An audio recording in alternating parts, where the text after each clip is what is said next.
ప్రచారం జరిగింది ఏంటా ఎపిసోడ్ అని అడుగుతున్నారు. ప్రచారం జరుగుతుంది సార్, కానీ మధ్యలో కూడా మళ్ళీ జగన్మోహన్ రెడ్డి గారితో మీరు కలిశారు, కలిసారు, కానీ మీరు అడిగిన దానికి సరైన హామీ అక్కడ నుంచి లభించకపోవడంతోనే మీరు వెనకడుగు వేశారు అంటున్నారు. లేదు, ఇదంతా మామూలుగా బయట వచ్చిన టాక్ ఇది, అంతే. అయితే మీరు అంటున్నారు రాజకీయాలు ఇప్పుడు నేను చాలా బిజీగా ఉన్నాను, ఆర్టిస్ట్గా చాలా బిజీగా ఉన్నాను. ఏమన్నా ఇటీవల ఏమన్నా మీ బిజీ షెడ్యూల్ ఏమైనా తగ్గిందా అన్న అనుమానం వస్తుంది. ఎందుకంటే మంత్రి పదవి ఇస్తే ఏ పార్టీ కండువా అయినా కప్పుకోవడానికి సిద్ధంగా ఉన్నానని అలీ గారు అంటున్నారు. ఎందుకంటే ఈ బిజీ షెడ్యూల్ తగ్గితే మంత్రి పదవి ఇస్తే మీరు రాజకీయాల్లో బిజీ అయిపోతారు కదా. ఆర్టిస్ట్గా ఎప్పుడు ఏ ఆర్టిస్ట్కి గ్రాఫ్ తగ్గదండి, మీరు చూసుకోండి. రాజకీయాల్లోకి వచ్చినాక గ్రాఫ్ తగ్గిపోతే మీరు అంత షెడ్యూల్ ఇవ్వలేరు కదా. అసెంబ్లీ సమావేశాలు ఉంటాయి, పార్టీ మీటింగులు ఉంటాయి, అవన్నీ ఉంటాయి కాబట్టి గ్యారెంటీగా నేను అదే అంటున్నా, రెండింటి మీద కాలు పెట్టకూడదు, వెళ్తే ఒక సైడే వెళ్ళాలి. అటు వచ్చింది అనుకున్న అవకాశం, దీనికి థ్యాంక్ యూ వెరీ మచ్ అని చెప్పేస్తాం. మీ మిత్రుడు పవన్ కళ్యాణ్ గారు లాగా అంతే. అటు లేదనుకోండి థ్యాంక్ యూ వెరీ మచ్, ఏముంది దాంట్లో. మీకు రాజకీయాల అవకాశం వచ్చి ఎమ్మెల్యేగా గెలిచి మంత్రిగా పోతే మీ సినీ జీవితానికి వెండితెరకు గుడ్ బై చెప్తారా? అంతే కదా మరి, ఖచ్చితంగా. ఇంకెప్పుడు సినిమాలు తీరు పవన్ కళ్యాణ్ గారు బాటలోనే నడుస్తారు మీరు. ఓకే, నాకు మంత్రి పదవి ఇస్తే అంటే ఇప్పటికి గోరంట్ల బుచ్చయ్య చౌదరి గారు ఎన్టీ రామారావు గారు పార్టీ పెట్టినప్పటి నుంచి ఉన్నారు, 5 సార్లు ఎమ్మెల్యే. అట్లా తీసుకుంటే చాలా మంది ఉన్నారు ఇక్కడ.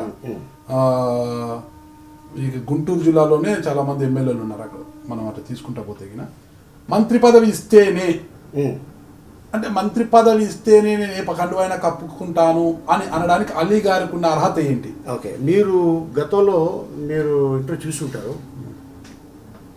నాకు ఇంత పెద్ద హోదా ఇచ్చిన ప్రజలకి నేను ఏం చేసుకుంటే బాగుంటుంది అని అలా అడిగాను తప్ప నా స్వార్థం కోసం కాదు, నా స్వార్థం కోసం కాదు, 100% ఇది కాదు, సేవ చేసుకోవడం కోసమే అడిగాను. That's it. అంటే మంత్రి పదవి వస్తేనే సేవ చేయొచ్చు, డెఫినెట్గా చేయొచ్చు.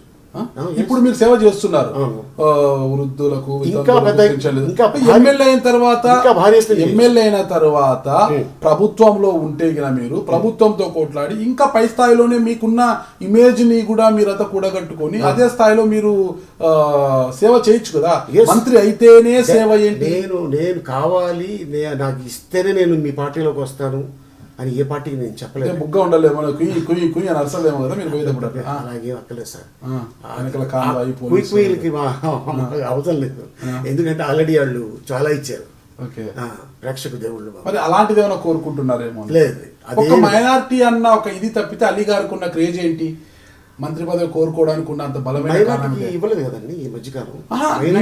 మైనారిటీ అనడం, మీకు ఒక ఎమ్మెల్యే టికెట్ ఇస్తే మీరేమన్నా పక్కన ఒక 4 నియోజకవర్గాన్ని గెలిపించుకురాగలరా? ఏమన్నా 4 నియోజకవర్గాలు ఖర్చు పెట్టి చేయించగలరా? ఏంటి మీకు ఎందుకు ఇవ్వాలి మంత్రి పదవి? ఎందుకు ఇవ్వాలి అనేది అంటే డెఫినెట్గా నేను అవకాశం ఉంటుంది. మీరు చెప్పిన పాయింట్ అదిగో, నేను వచ్చాను, కష్టపడ్డాను, సో అందుకోసం నాకు ఇది ఇచ్చారు, మీరు కష్టపడండి, డెఫినెట్గా మీకు అవకాశం ఉంటుందని నలుగురికి చెప్పడానికి బాగుంటుంది నేను. సో అందుకోసం నేను అది ఆశించాను తప్ప ఇదే ఇవ్వాలి, ఇదే చెయ్యాలి, నీకు ఇస్తేనే నేను వస్తాను, లేకపోతే నేను రాను, లేకపోతే కండువా కప్పుకోను అని చెప్పలేదు. ఇంత ఒకవేళ ఎమ్మెల్యేగా ఉండండి, మా పార్టీ అధికారంలోకి వస్తే మీరు ఏం కోరితే అది మేము ఇస్తాం అన్నప్పుడు హామీ ఇస్తే డెఫినెట్గా నేను ఓకే.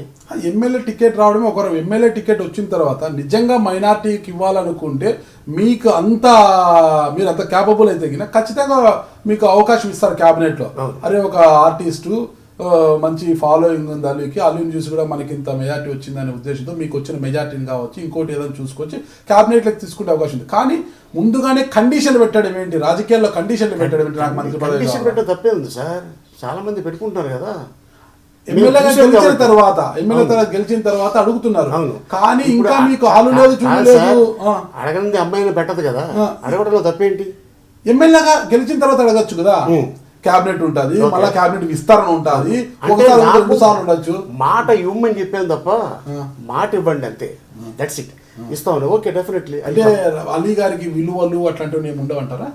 ఎందుకు ఉంటాయి? అంటే మంత్రి పదవి ఇస్తానని బీజేపీ కావచ్చు, జనసేన కావచ్చు, వైసీపీ కావచ్చు, ఎవరు చెప్తే వాళ్ళంటే వెళ్ళిపోవడానికంటే 20 సంవత్సరాల పాటు కలిసి సాగిన పార్టీని కాదని ఆ పార్టీతో వెళ్ళిపోతున్నారంటే అప్పుడు విలువలు అట్లాంటివి ఏమి ఉండవా?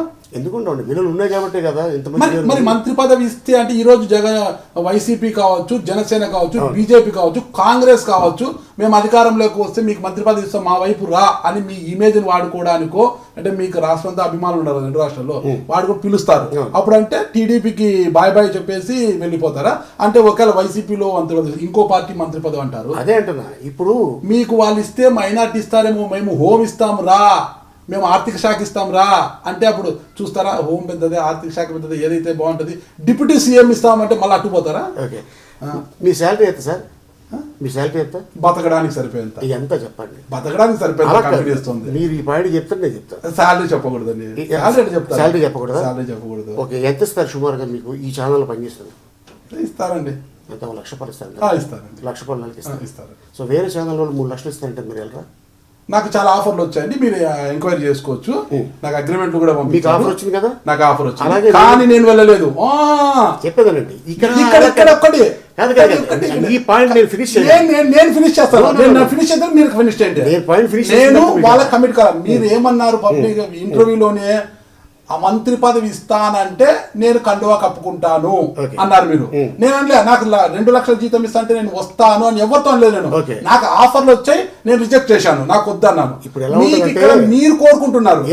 అంటే ఇప్పుడు ఎలా ఉంటుందంటే, ఇప్పుడు ఇస్తాం ఓకే దా అంటారు, రేపు పొద్దున ఇవ్వాల, ఏం చేయాలి చెప్పండి? మీరు నా సీట్లో ఉంటే ఏం చేస్తారు? ఇది ఇలా కోరుకోవటం తప్ప? ఏమైనా తప్పు ఉందా ఇలా కోరుకోవటంలో? తప్పే కదా. ముందుగానే నాకు మంత్రి పదవి ఇస్తే ఏ కండువైనా కప్పుకుంటాను ఏంటి అసలుకి? ఫస్ట్ రాజకీయాల్లోకి ఏంటంటే, ఇప్పుడు 100 మందికి సేవ చేసుకుంటున్నాం, రేపు పొద్దున్న ఆ పొజిషన్ ఇస్తే లక్షల మందికి సేవ చేసుకోవచ్చు. ఆ ఉద్దేశంతో అడిగాను తప్ప ఏదో సౌండ్లు పొయ్యిలు మాకు అవసరం లేదు సార్, మాకు అది నేర్పించలేదు. రాజకీయాల్లో లేకపోయినా తమకున్న ఆస్తితో కావచ్చు, ఆర్థిక బలంతో కావచ్చు, చాలా మంది సేవ చేస్తున్నారు. వేల మంది, లక్షల మందికి. అలీ గారు ఏదో ఆయనకున్నదంటే 10ల సంఖ్యలో 100ల సంఖ్యలో చేస్తున్నారు. ఎమ్మెల్యే అయితే అధికారంలో ఉంటే అదే స్థాయిలోనే చేయొచ్చు. ఈ రోజు కూడా అధికారంలో ఉన్నవారు ఎమ్మెల్యేలుగా ఉన్న మంత్రుల కన్నా ఎక్కువ సేవ చేస్తున్న వారు కూడా మనం చూస్తున్నాం. ఈ రోజు సీనియర్లు చాలా మంది ఉన్నారు. మరి ఇప్పుడు అంటే ఆ విలువలు అనేది లేవా అలీ గారికి? ఉన్నాయండి, గ్యారంటీగా ఉంటాయి విలువలు అనేది. ఎందుకు? మరి కండిషన్ ఏంటి? నాకు మంత్రి పదవి ఏ కండువైనా కప్పుకుంటాను కండిషన్ పెట్టడం. మరి అప్పుడు టీడీపీలో ఉన్న మీరు ఎంతున్నా కొట్లాడి, మీకు 20 ఏళ్ల పాటు మీరు సంసారం చేశారు. ఇక్కడ కొట్లాడి సాధించుకోవాలి తప్పితే అక్కడ వెళ్ళి అక్కడ మంత్రి పదవి ఇస్తానంటే వాళ్ళ దగ్గరికి, నేను డిప్యూటీ సీఎం ఇస్తా అంటే వీళ్ళ దగ్గరికి పరిగెత్తడం కరెక్ట్ అంటారు. దాన్ని రాజకీయాలు ఉన్నాయంటారా? రాజకీయంగా సరే ఎవరైనా సరే ఆశిస్తారండి. మీరు ఆశించరా? మీరు ఆశించరా అంటున్నాను. ప్రస్తుతానికైతే నాకు ఆలోచన లేదు, అదే రాజకీయాల వైపు ఆలోచన లేదు. అది ఆశ అంటే ఇప్పుడు నేను ఎందుకు అడిగాను, శాలరీ హైక్ ఇస్తామంటే నేను వెళ్ళడానికి ఆశించడం లేదు. అదే ఉన్నది చాలా. ఇప్పుడు అందుకోసమే ఇప్పుడు ఒక జాబ్ చేస్తున్నప్పుడు శాలరీ పెరుగుతుందంటే ఆటోమేటిక్గా మనం వెళ్తాం కదా. నేను వెళ్ళట్లేదు, నాకున్న కంపెనీ బాగుంది, నా కంపెనీ బాగుంది, అందుకోసం నాకు గుర్తింపు ఇచ్చింది కాబట్టి ఈ కంపెనీ ఇక్కడే ఉండాలి. ఎందుకంటే ఒకే పార్టీలో ఉన్నాం, మనకి ఏమీ చేయలేదు. సో వాళ్ళకి ఏదైనా పిలిచి మనం చేస్తారేమో అని నేను ఆశించా. ఒక్కటి లేదు కాబట్టి సో ఓకే. సో అందుకోసం నేను ఆ మాట చెప్పింది. ఓకే, ఇప్పుడు అన్నారు మీరు కదా, ఇంతకుముందు ఇదే ఇంటర్వ్యూలోనే మీరు ఏమన్నారు? ఎందుకు మీకు గుర్తింపు అంటే నేను బిజీగా ఉన్న ఆర్టిస్ట్గా నేనే వెళ్ళలేదండి అని మీరు అన్నారు. ఇప్పుడు ఏమన్నారు వెంటనే? నా ఒకే పార్టీలో ఉన్నాం, ఇంతవరకైంది వాళ్ళు మాకు ఏమీ చేయలేదు, అందుకే వాళ్ళు పిలిచిస్తారేమో అని అన్నాను అంటున్నారు. ఇక్కడే మీరు 2 మాటలు మాట్లాడుతున్నారు. అందుకే నేను బిజీగా ఉన్నాను, నాకేం చేయలేదు అన్నారు. ఇక్కడే వాళ్ళు ఏం చేయలేదు అంటున్నారు. ఏం చేయలేదు అంటే కారణం ఏంటంటే, 40లో నన్ను అడిగారు, నేను చేయలేదు. సో ఎందుకంటే ఆల్రెడీ లేవు కాబట్టి. సో ఇప్పుడు నేను రావాలంటే నా కండిషన్ ఇది సార్ అంటే కండిషన్ పెట్టడం తప్పేం దాంట్లో నేరం ఇది ఏమైనా కండిషన్ పెట్టడం? అంటే రాజకీయాలకు పోవాలనుకున్నప్పుడు అదే ప్రజల ఓటుతో గెలిచి ప్రజల మధ్య ఉండి సేవ చేయాలనుకోవాలని కండిషన్లు ఏంటి?